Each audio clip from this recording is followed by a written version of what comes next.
구독자 여러분 안녕하십니까? 밀림입니다. 효시민의 각자 도생 이후 방영된 미녀와 순정남이 첫 방부터 빠른 전개로 시청자들의 호응을 얻고 있습니다. 다음 주까지는 이 드라마 주인공들이 어린 시절이 소개되면서 배경을 설명해 주고 있는데요. 대충이는 출생의 비밀이 있고 우연히 만난 대충이를 어린 도라가 짝사랑하면서 시작되고 있습니다. 보통은 출생의 비밀 같은 건 드라마 중후반부로 가야 나오는데 특이하게도 미녀와 순정남은 첫 회부터 출생의 비밀이 공개되고 누가 친엄마고 어떻게 버려졌다는 결론이 바로 나오며 빠른 속도를 내고 있습니다. 물론 그럼 왜 버렸을까 하는 궁금증이 생길 텐데요. 그걸 앞으로 하나씩 풀어주면서 시청자들의 마음을 사로잡으려는 전략으로 보이네요. 첫 회에서 어린 박도라는 우연히 곤란한 상황에 처했던 자신을 도와준 오빠 고대충을 보자마자 좋아했는데 또 운명처럼 새들어 살게 된 집 주인 아들로 그 오빠를 다시 만나게 되는데요.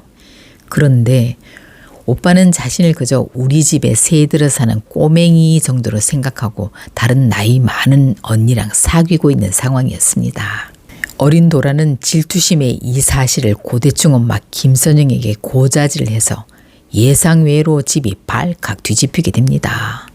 결국 대충이 엄마 김선영은 아들이 사귀는 정미의 일터인 미용실을 찾아가 가게를 완전 뒤집어 놓고 아들을 끌고 들어와 가둬버립니다. 대충은 자기가 갇힌 사실보다 사랑하는 정미 누나가 그동안 고마웠어 라는 이별 문자를 보내고 떠난다는 사실에 완전 눈이 뒤집혀 급기야 방문을 부수고 미상원을 향해 뛰어갑니다. 미용실 원장은 정미가 떠났고 다시는 찾아오지 말라고 합니다.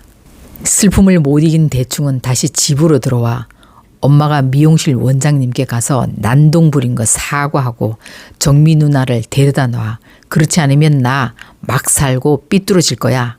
라며 온 가족 앞에서 난리를 칩니다. 손자의 이런 기막힌 개망난의 행동을 본 소금자는 너무 열이 받아 업둥이 주제에 그동안 키워준 은혜도 모르고 어디서 난동질을 나며 그만 하지 말아야 할 비밀을 말해버립니다. 이에 고대충은 자신이 친아들이 아니라는 청천벽력 같은 사실을 알게 됐습니다. 이 사실에 충격을 받은 고대충은 집 밖으로 뛰쳐나가다가 골목길에서 그만 오토바이와 부딪혀 사고를 당하게 되는데요. 미친 듯이 아들을 찾아다니던 선영은 넘어진 아들을 보며 엄만 너 없으면 안 돼. 너 없으면 못 살아 라고 말했고 대충 역시 나도 엄마 없으면 안 된다 하고 답하며 두 사람은 서로 끌어안고 오열했습니다. 한편 수연은 산책 중에 선영에게 전화를 걸었다가 이 난리 상황을 듣고 급히 그녀를 찾아옵니다. 수연이 대충의 친엄마이기 때문이죠. 수연은 선영과 함께 대충을 찾아다니다가 두 사람이 서로를 껴안고 우는 모습을 바라보며 같이 눈물을 흘립니다. 그날 밤 고대충은 부모님에게 자신의 친모에 대해 물어보는데요. 고현철과 김선영은 18년 전 아기 울음소리가 나서 대문 앞에 나가보니 바구니 안에 생년월일이 쓰인 메모와 함께 네가 담겨 있었다.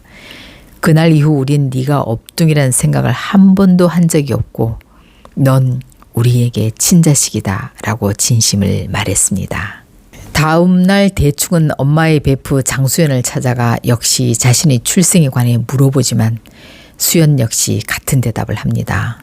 고대충은 아무런 단서를 남기지 않은 일에 대해 제가 커서 혹시 찾아갈까봐 아무것도 안 남긴 것 같은데 그럼 친엄마는 아주 나쁜 사람 같다고 말합니다. 이 말을 들은 장수연은 자신이 선영의 집 앞에 아기를 갖다 둔 날을 떠올리면서 죄책감에 눈물을 쏟으며 가는 대충의 뒷모습을 바라보다 그만 길에서 쓰러지게 됩니다. 아마 장수연은 결혼 전 아이를 낳게 돼 이 아기를 친구 선영이 집 대문 앞에 몰래 놓고 갔고 아기가 없던 선영은 그 사실을 모른 채 지금까지 키우게 된 걸로 보입니다.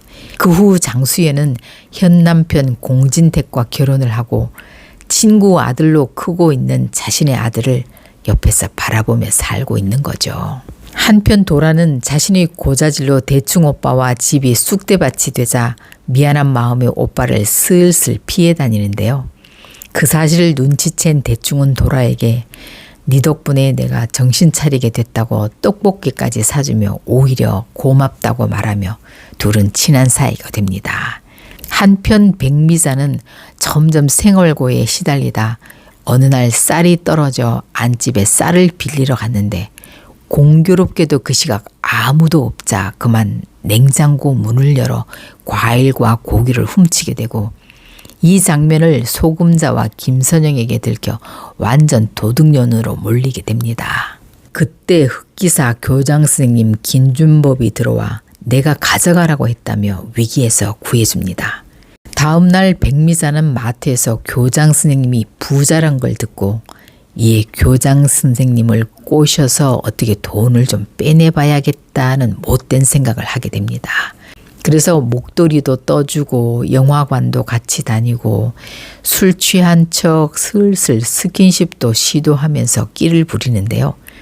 그러자 교장 선생님은 진짜 돈까지 주면서 호감을 보입니다. 그렇게 진도를 나가고 있던 어느 날 데이트 후 귀가한 두 사람 앞에 빚쟁이들이 나탔습니다. 빚쟁이들은 백미자에게 빚을 갚으라며 협박했고 이 상황에서 김준섭은 제발 제 빚을 좀 갚아주세요 라는 간절한 마음으로 자신을 바라보는 백미자의 절박한 눈빛을 보게 됩니다. 그 순간 김준섭은 빚이 얼마요? 라고 물으며 막을 내리는데요. 다음 주 김준섭의 태도와 이 두 사람의 관계가 어떻게 되는지 궁금해지네요. 어쩌면 백미자의 이런 행동 때문에 김선영이 나가라고 할 것 같기도 합니다. 앞으로 도란의 가족이 그 집을 떠나 15년의 세월이 후딱 지나가 다시 재회하게 되는 장면 빨리 보고 싶네요. 지금까지 함께 해주셔서 항상 구독과 좋아요로 응원해 주시는 따뜻한 마음 감사합니다.